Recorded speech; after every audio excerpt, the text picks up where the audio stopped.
Online Manipur YouTube channel swing bi mayam pumna pu amuka na taram na uksari han bade yam na maru oiba pau ama update thamjage khoijum mantabi violence ta Meeoi ahum sire aduga Meeoi ani amana asok apan nangkhre hairi 3 killed, 2 injured in late night attack. CM inspected the area, promised to look after the security lapses. 3 Meitei villages defenders, including 1 fresh graduate and 2 other injured as heavily armed Kuki militants fire upon a bunker at Khoijumtabi, Bisnupur district at the intervening night of Saturday and Sunday. The terrifying incident occurred at Khoijumtabi under the jurisdiction of Kumbi Police Station, Bisnupur district, Manipur. The diseases have been identified as Haubam Ibosa 37, Khoijum Mantabi, Ningombam Ibomsa 35 years, Khoijum Mantabi, Naurem Rajkumar 24 years, Khoijum Mantabi 24 years, and the injured ones are Kuntrakpom Manglemchau and the Naurem Amarjin. Mathangi update asidi Manipur ki TH Brinda, West Bengal ki Mahua Moitra Nupi Lakta Athuibini se TH Brinda lamdam asigi atangba mamomni. Aduga mathangi update asidi Chief Minister and Biren Singdegini inspected the on-ground situation at Laingau Bising, where firing happened which led to several casualties early in the morning today. Whoever is responsible for containing this violence, this must be immediately stopped. Sooner than later, the law of the land will take its course and punish the perpetrators. Duga mathangi update asidi tokhaiba administration di keidounungda oithokloi thawai tharabasu thagani Biren CM na telephone khutang da kuki singa wari saduna ikhoi masen amana amabu ngakna si thokraba thodok sing kauthokmina duna mahausa gum laimina si haina appeal tawkhre tokhaiba administration di keidounungda oithokloi thawai tharabasu thagani haina Chief Minister and Biren na NIA na loba interview amada thamkhre news agency AN aina loba interview amada Chief Minister and Biren na hai state asigi oina mitei amadi kuki purup anigi marakta thokliba kangluk ki irang asida malem gi atopa leibak ki khudya wi natragana yaude haiba khangdokpa ngamde amadi khantabasu ngamde irang asi mangjona thorang tawraga satharakpa mali haiki amaromda mahakna hai miyamna mangonda thamlamba thajaba adu mangkhre haibagi akiba aduna maram oiduna mahak masamak CM famdagi resign tawrage haina khanki adubu state asigi miyamna mapung phana saugat pirakpa asi urubadagi mahaki wakhan honghanki haina wafam asi thamki state asida hauzik thokliba kangluk ki irang asida malemgi atopa leibaki khut yawrom ba yabagi oithokpa leibra haina news agency asina hangbu hangi paukhum oina CM na phongdokibada Manipur asi Myanmar ga yumthangnariba amadi China ga su naknari aikoi oina fencing tawduna ngak sendaba kilometer sahunga maudraga manga sangbungam khaigi saruk leiri masi Indian Security Force na ngak seli adubu makoina pumnamak thungna konsinbadi oithokte phiba masida hairi bungam khaigi saruk sing asida kari tawramba yabage haibasi pumnamakna kanthamina duna yengminna basangi haujigo iba phiba masida malimgi atopa leibaki khut yaw pra haibasi ekoina khantabangam de natragna asengba khangdokpa su ngamdri masita sengna hairagadi hana mangjawnuna thawrang tawraga chatharpa mali adubu maram asi mayek sengna khangba ngamdri haiki kuki purup singna Manipur da tokhaiba administration taliba asigi matangda palladuna CM Biren na makhata na hai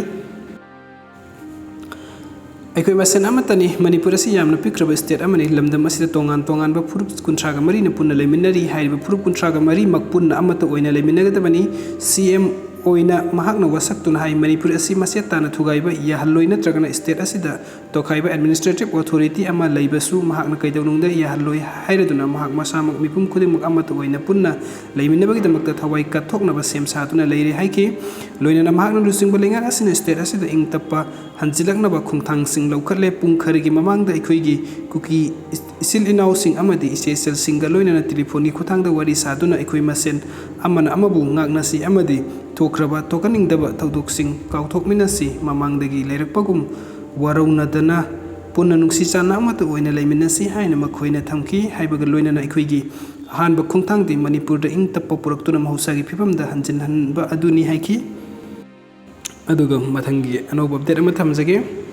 paliba lenga asi dictator gi leinakni democratic oiba lengak natte MPCC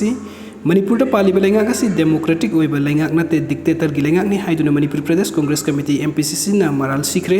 BT Road ta laiba Congress bhavan da pangthokpa pawim pham amada MPCC gi Vice President Hariswar Goswami na पालिबा लेंगाक असि dictator गी लेंगाकनी हाइना मराल सिरदुना हाई Imphal west district 144 CRPCC लेना लेना chief minister न फम थादो करी हाइना तौखिबा अदुदा अदुक याम मियाम करमना तिनखिबनो चीफ मिनिस्टर गी बंगलोद लेरिबा मफम असिदगी कंगलागी नुंगसुक थांबा गेट असि साइलेंट अमदी हाई सिक्योरिटी जोन नि हाइरगा मियाम करमना तिलहनखिबनो हाइना वहंग तौखि महागना हाई ममांग कांग्रेस न कंगलागी नुंगसुक थांबा गेट त केंदन कट के हाइना थोरकपददी मोक पोम कापतुना लाठी चार्ज तौदुना तनखाइखिबा लेखि हाइना लेंगाक असि डिक्टेटर गी लेंगाक नि हाइखि मागना मखाता ना हाइ मणिपुर लेरिबा इरांग असिदा बीजेपी गी MLA यावना पुन्ना कुकी MLA ताराना तालिबा अमदी तकनादुना लेरिबा वफमदा tokhaiba एडमिनिस्ट्रेशन हाइबा असिनी करिगुंबा tokhaiba एडमिनिस्ट्रेशन गी प्रोविजन लाकपा ताराबदि तंगाई फदना पार्लियामेंट फाउदना सत्तबा यादबा खनदबा यादबा वफम लाकनी अदु लाकलबदि मणिपुर लेरिबा इशूसिंग असिगी मतंगदा पार्लियामेंट यामना वोकल ओइरिबा तोंगान तोंगान पॉलिटिकल पार्टी सिंगी लुसिंग बसिंगा खंगन भाइबसी यामना मरुओइ कनागुंबा खरना राहुल गांधी ना मणिपुर लाकलगा करिका ना पुरगी हाइना हंगलिबा असि लाइबक थिबनी वहंग हंगलिबा मियोसिंग असि स्टेट असि इशू लेरी करी थोकली हाइबा खंगबा वाटप्रा नत्रगना खंगदबसु खंगसिना दबरा हाइना गोस्वामीना फंगदुखी मागना मखाता रादुना कांग्रेस की लुसिंग राहुल गांधी ना मणिपुर लाकपदा पॉलिटिक्स का मरी लेनबा वफम अमता हाइरमदे थोकलिबा इरांग असिगी अवाद अपा अवाना तारबसिंगी सरुक यारंबनी हाइखि अदुगा रोइबा update अमखक थमजरमगे waikhom boicha gi aroiba mathau mangam pangthoktuna singkhai chingda lairon chankhre khulai matik sana paiba kuki militant singna haukiba jun kunga mapan da imphal west district ki kaukrak area da landarak pani haiba thongdokta laikhidraba kangpon khaidem laikaidagi waikhom nalkamal elis boicha gi haksang ngasi imphal is ki manung chana laiba singkhai chingda lairon chankhre laikhidraba boicha gi haksang adu जेनिम्स की मोक्ता postmortem तौरबा मतुंग द कोंगपाल खाइदेम लेकाई द लेबा माकी युमदा पुरखी माकु पुरकपगी लंबी दे मियाम न लंबी गी नाग एत लेपतुना इकाई खुमनबा उतुना लैसाइखी लोइनना खोलाउ कयासु लाउखी लेखिद्रबा युमदा लाइनिंग लाइसोन गी मरी लेनबा थबक थोरम सिंग पांगथोकलबा तुंगदा पोरोमपाट लंबी फाउदुना विनसिट लंबी द मियाम गी खुंगसत पुन्ना लोइनना सिंखै सिंगदा पुदुना लैरोन चनबगी थोरम अदुगा मरी लेनना IS कोंगपाल की जनरल सेक्रेटरी मयांग नंबम तोन्ना हाई हौजिक थोकलिबा थौदोक असि लैंगाकना इंग तपथरे हाइरबसु बोइचा की मिसी असिना ताकपदी ngasisu irang asi nemthaba leitri takpani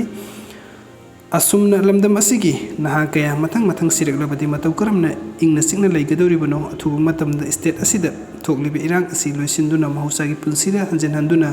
ing tappa manipuri oina ba laingak amadi mari leinaba singna thabuk paikat piu haiki video sing bibagi damak tamam pumna pomu kana tagachari anouba update gi damak ta nuksibiduna channel subscribe to biramu. Thank you so much.